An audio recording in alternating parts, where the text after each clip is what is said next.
1999 January 23 ഒറീസയിൽ കുഷ്ഠരോഗികളെ സേവിച്ചുകൊണ്ടിരുന്ന, കുഷ്ഠരോഗികളുടെ വ്രണങ്ങൾ കഴുകിക്കൊണ്ടിരുന്ന Graham സ്റ്റെയിൻസിനെയും 9 വയസ്സുള്ള ഫിലിപ്പിനെയും 6 വയസ്സുള്ള തിമോത്തിയെയും ചുട്ടരിച്ചു. 34 വർഷമായി ഒറീസയിലെ കുഷ്ഠരോഗികൾക്ക് വേണ്ടി ബാരിപ്പാടായിൽ അത്യധ്വാനം ചെയ്ത മിഷണറിമാർ മയൂർ ബെഞ്ചിൽ രാത്രിയിൽ ബൈബിൾ ക്ലാസുകൾ എടുക്കുകയായിരുന്നു. ആദിവാസികളുടെ രാത്രിയിൽ കിടക്കുവാൻ സ്ഥലമില്ലാഞ്ഞതുകൊണ്ട് അവരുടെ ജീപ്പിൽ കിടക്കുകയാണ്. 54 വയസ്സുള്ള ഗ്രഹാം സ്റ്റെയിൻസ്, 9 വയസ്സുള്ള ഫിലിപ്പ്, 6 വയസ്സുള്ള തിമോത്തി. രാത്രിയിൽ എന്താണ് സംഭവിച്ചത്? കിരാതന്മാർ, മതഭ്രാന്തന്മാർ തീയരിച്ച് ചുട്ടരിച്ചു. ഞാൻ ആ പുസ്തകം എഴുതാൻ വേണ്ടി, ബാണ്ടലേവ് എന്ന പുസ്തകം എഴുതാൻ വേണ്ടി ഞാൻ ബാരിപ്പാടായിൽ ഗ്ലാഡിസ് സ്റ്റെയിൻസിനെയും മകളെ എസ്തേറിനെയും കാണുവാൻ പോയി. അവരോട് ഞാൻ സമയം ചെലവഴിച്ചു. അവർ ബോംബെയിൽ എന്റെ വീട്ടിലും വരികയുണ്ടായി. അപ്പൊ ഞാൻ ഈ പുസ്തകം എഴുതാൻ തുടങ്ങിയപ്പോ അനേക ചോദ്യങ്ങൾ ഞാൻ ചോദിച്ചു. എന്റെ കണ്ടം ഇറങ്ങുകയാണ്, എനിക്ക് ചോദിക്കാൻ കഴിയുന്നില്ല. അതിന്റെ ഇടയ്ക്ക് ഗ്ലാഡിസ് സ്റ്റെയിൻസ് ഒരു കാര്യം പറഞ്ഞു, നിങ്ങൾ ശ്രദ്ധിക്കണം. ഗ്ലാഡിസ് സ്റ്റെയിൻസ് ഇങ്ങനെയാണ് പറഞ്ഞത്: സഹോദര ബാബു, ഒരു കാര്യം ഞാൻ പറയട്ടെ. എന്റെ 9 വയസ്സുള്ള മൂത്ത മകൻ ഫിലിപ്പ് ഊട്ടി സ്കൂളിൽ പഠിക്കുകയാണ്. ഒരാഴ്ച മുമ്പാണ് പാരിപ്പാട് ഞങ്ങളുടെ വീട്ടിലേക്ക് വന്നത്. തന്റെ കൂട്ടുകാരുമായിട്ട് വന്നു. എന്നാൽ ആ ഒരാഴ്ചക്കുള്ളിൽ ഓരോ മണിക്കൂറും 9 വയസ്സുള്ള എന്റെ മകൻ ഫിലിപ്പ് ഒരു പാട്ട് പാടിയിരുന്നു. ഇതായിരുന്നു അവൻ പാടിക്കൊണ്ടിരുന്നത്: When the trumpet of the Lord shall sound and time shall be known, when the roll is called up yonder, I'll be there. കർത്തൃകാഹളം യുഗാന്തരെ ധ്വനിക്കുമ്പോൾ, എൻ പേർ വിളിക്കുമ്പോൾ, എന്റെ പേരും വിളിക്കും. സഹോദരി പറഞ്ഞു, സഹോദര ബാബു, എന്റെ 9 വയസ്സുള്ള മകൻ എന്തിനാണ് ഈ പാട്ട് പാടിയെന്ന് എനിക്കറിയില്ല.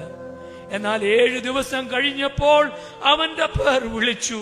അവന്റെ പേർ മാത്രമല്ല, അവന്റെ അനുജന്റെ പേര് വിളിച്ചു, അവന്റെ അപ്പന്റെ പേരും വിളിച്ചു. ഒരു നാൾ എന്റെയും എന്റെ മകളുടെയും പേര് വിളിക്കും. ഞങ്ങൾ പോകാൻ തയ്യാറാണ്. ഭാരതത്തിന് വേണ്ടി ഭാരതത്തിലെ കുഷ്ഠരോഗികളെ അവരുടെ കുഷ്ഠം മാറ്റുവാൻ ഞങ്ങൾ അധ്വാനിക്കും. ഇനിയും ഞങ്ങളത് ചെയ്യും. മരണം വരെയും ആ ശുശ്രൂഷ ചെയ്യും. ഞങ്ങൾക്ക് വിഷമമില്ല, ഞങ്ങൾ ദുഃഖമില്ല. യേശു കുഷ്ഠരോഗിയെ തൊട്ടതുപോലെ ഞങ്ങളും അത് തൊടും എന്ന് പറഞ്ഞു. ഇതാണ് ചെയ്തത്. പ്രിയപ്പെട്ടവരെ, എന്തിനു വേണ്ടി? കുഷ്ഠരോഗികളെ സ്നേഹിക്കണം. കുഷ്ഠരോഗികളെ കാട്ടിലെറിഞ്ഞ് പുഴുക്കൾക്ക് അധീനമായി അവർ മരിച്ചിരുന്ന സമയത്ത് ക്രൈസ്തവ മിഷണറിമാർ യേശു കുഷ്ഠരോഗികളെ തൊട്ട് സൗഖ്യമാക്കിയതുപോലെ അവരെ സൗഖ്യമാക്കിയ 100 മിഷണറിമാർ ഈ സ്ഥലത്തുണ്ട്. അതിനുശേഷം 3 ദിവസം കഴിഞ്ഞപ്പോ ഹരിപ്പാടാ വീട്ടില് 3 ശവങ്ങളാണ്, മൃതശരീരങ്ങളാണ്. ഗ്രഹാം സ്റ്റെയിൻസിന്റെയും തിമോത്തിയുടെയും ഫിലിപ്പിന്റെയും. എസ്തേറും അമ്മ ഗ്ലാഡീസും എഴുന്നേറ്റു. ലോകത്തിലെ സകല TV അവരുടെ മുന്നിലുണ്ട്. അവരെഴുന്നേറ്റ് പറഞ്ഞത്, വി ഫോർഗീവ് ദം. കാൽവരിയിൽ ക്രൂശിൽ ഇവർ ചെയ്യുന്നത് എന്തെന്നറിയാൽ ഇവരോട് ക്ഷമിക്കണമേ എന്ന് പറഞ്ഞതുപോലെ ഞങ്ങൾ ഈ ഘാതകരോട് ക്ഷമിക്കുന്നു. ആർക്കും ഇത് ക്ഷമിക്കുവാൻ കഴിയും? അവർ ക്ഷമിക്കണമെന്ന് പറഞ്ഞിട്ട് 2 പേരും എഴുന്നേറ്റ് നിന്നിട്ട് ലോകത്തിന്റെ സകല മാധ്യമങ്ങളും കേൾക്കെ ഇതാണ് പാടിയത്: Because he lives, I can face tomorrow. Because he lives, all fear is gone. Because I know, yes, I know, he holds my future, and life is worth the living just because he lives. യേശു ജീവിക്കുന്നതിനാൽ ഞാനും ജീവിക്കും. യേശു ജീവിക്കുന്നതിനാൽ എനിക്ക് ഒരു ഭയവുമില്ല. നാളെയെക്കുറിച്ച് എനിക്ക് ഭയമില്ല. ഞാൻ യേശുവിന്റെ സന്നിധിയിലായിരിക്കും. പ്രിയപ്പെട്ടവരെ, ക്രൈസ്തവ മിഷണറിമാർ 100 കണക്കിന് 1000 ഇവിടെ വന്നു. അവർക്ക് ആരെയും ഭയമില്ല. കാരണം അവർ ദൈവത്തെ ഭയപ്പെടുന്നു.